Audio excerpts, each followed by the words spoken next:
Sorry to keep everyone waiting. Just had an exciting draft party for Mimi going the overall number one draft pick in Major League Volleyball, and so which is really cool. It's she's worked hard and put herself in a great position to take her game to the next level and be challenged at the next level, and so we had a draft is still going on. I think they just finished up the first round, and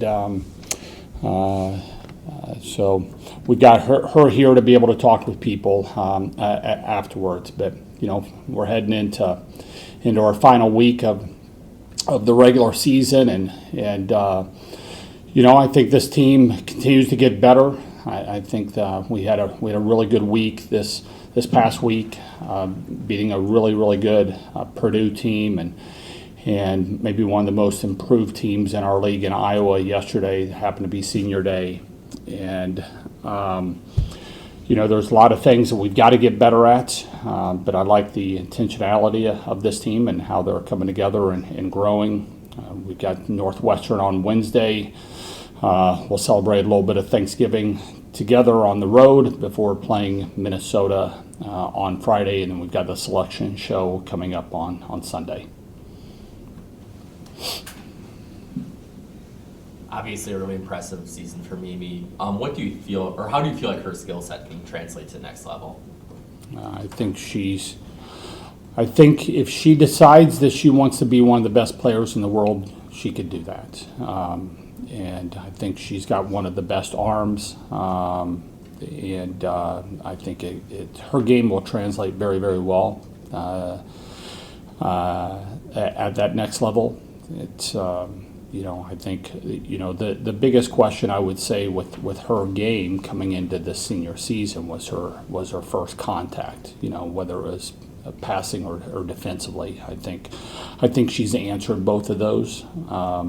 She's put the work in where she can be really good at that. But your ability to score is everything for a pin hitter, and she can score as well as about anybody in the world.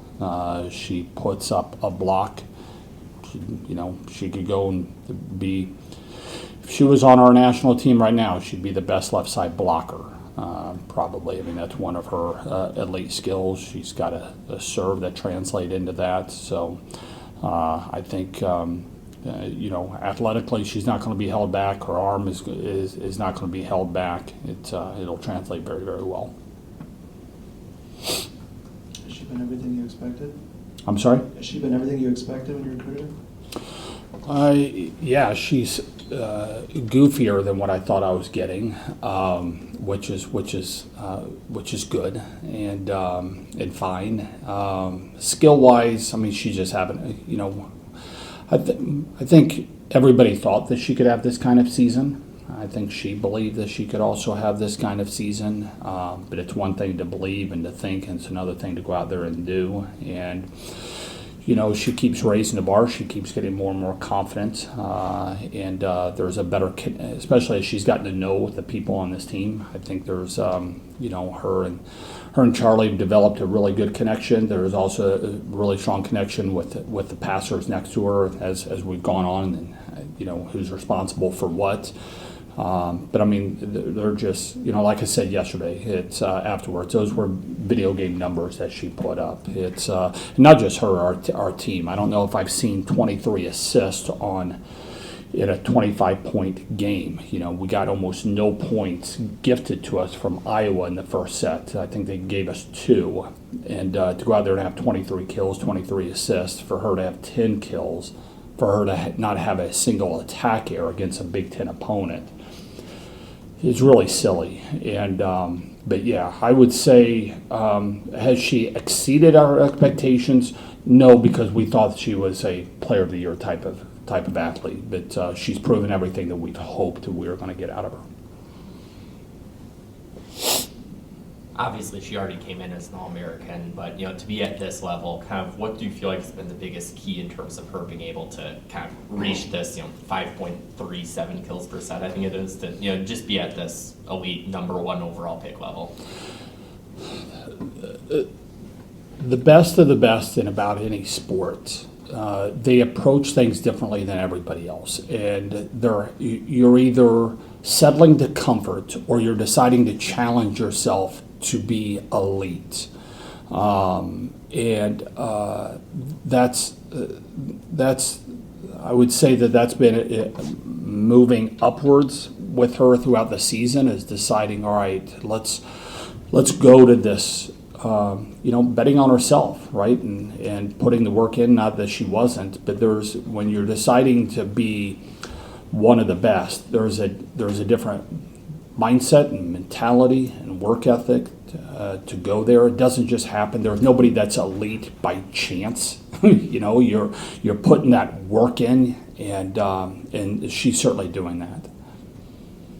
So Kelly, just for this week, as you wrap up the regular season, what are you looking for from this team in terms of, you talk about things you need to improve on, what are you hoping to see from this team as y'all wrap up before the tournament starts? Yeah, I always love playing people at the end of this year when I hear them say we're as good as we're going to get.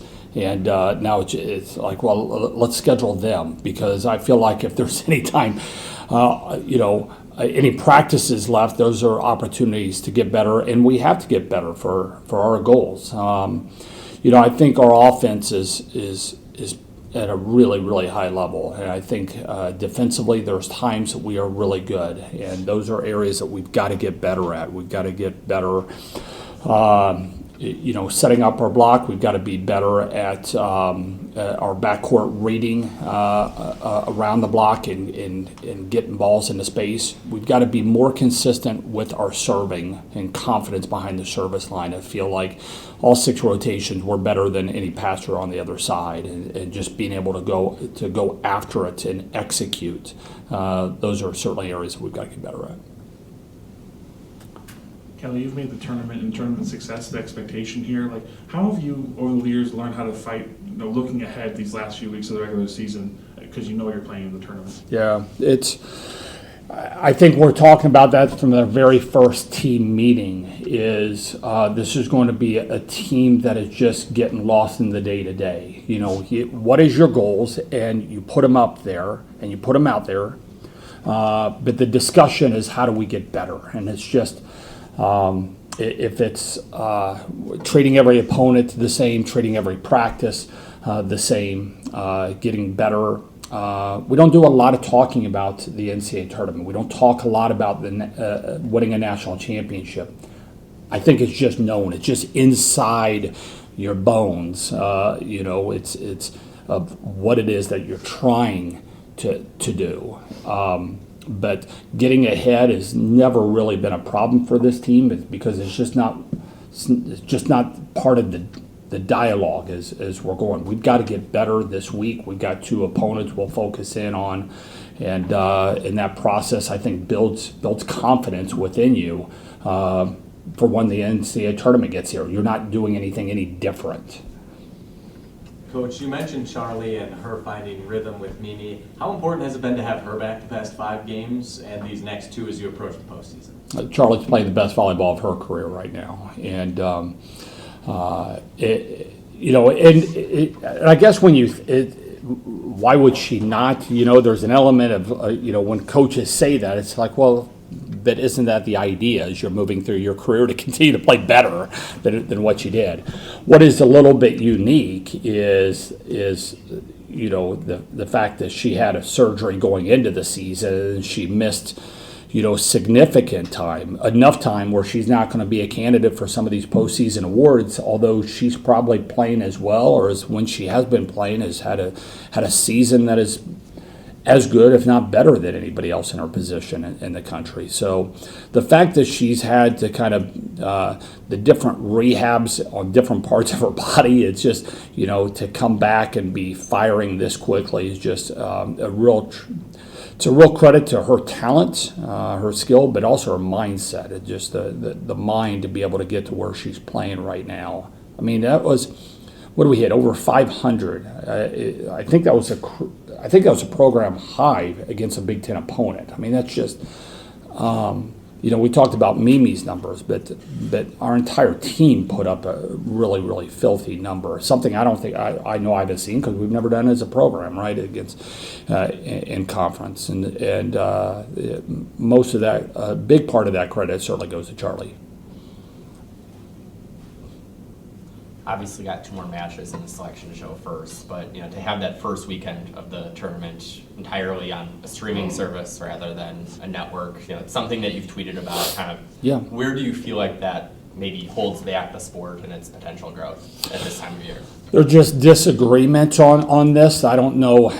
There's plenty of things I'm wrong about. This, I'll go to my grave saying you cannot get newer fans to follow anything if it's not on linear TV. You can't. It's everything is local. The excitement is local. It's not nationally. I mean, we finally last year, after years and years of begging and pushing, got a bracket that fans could pick and decide who they think is going to win. So now you're following other teams, not because you particularly like that team. Maybe I don't know, High Point or something like that. I don't follow High Point, but my goodness, they're on my bracket challenge and I picked them to win. Well, let's tap in and let's watch that. It's to me, it's kind of a common sense thing. But there's contracts that are being done that are paid for, and you make decisions on essentially all of the Olympic sports, how you're going to do this television package for all these sports that are there. And quite honestly, it'd be advantageous for all of those sports to be broken up and have it individually. I think some sports you are lifted up by being clumped in with other sports, and then I think there's some other sports that are being held back, and that's certainly where we are. It's momentum of the season comes to a screeching halt. I'm sure it helps their subscribers to go in and watch on the streaming, but it certainly doesn't help of growing, and that's a damn shame.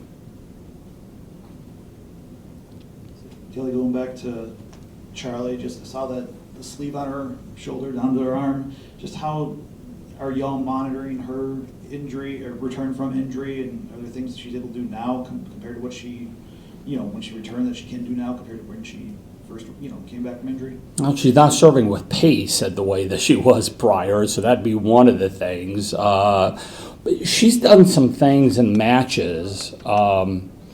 Against Purdue, there was a ball that was kind of coming over her head, and you could see the wheels turning in that half a second, of am I gonna hit this? And she goes with a tomahawk, playing that over the net, and you could see that she had about 4 different things going through her brain of how am I gonna play this ball like that. But man, her range is really good. She's made some one-handed sets that have been really impressive. She's turned and blocking. Her blocking numbers have gone up since she's been going. So that tells you there's not much fear. She's gotten a couple jousts, which is how she got hurt. She's doing most of the things. There's been a couple balls that she's let go from the backcourt that I thought maybe she could be exploding on and going and getting. Maybe she blames her shoulder for that. I don't. Hopefully we're picking up. She's leaving a couple of those things out there. But no, it's really surprising of just seeing the confidence that she's been able to play with. Just going back to the streaming thing, you were talking about clumping the sports together. Was it a deal where that TV contract got done maybe before the growth of the popularity growth of the sport kind of exploded in the last few years, and you're kind of paying for that? Or yeah, I mean maybe, but it's I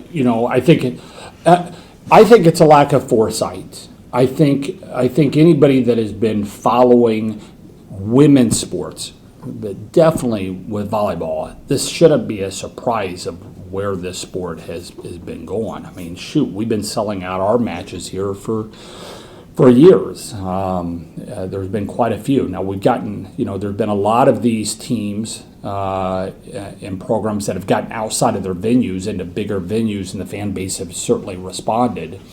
But we've had great television numbers over the years when we've been playing. We've been,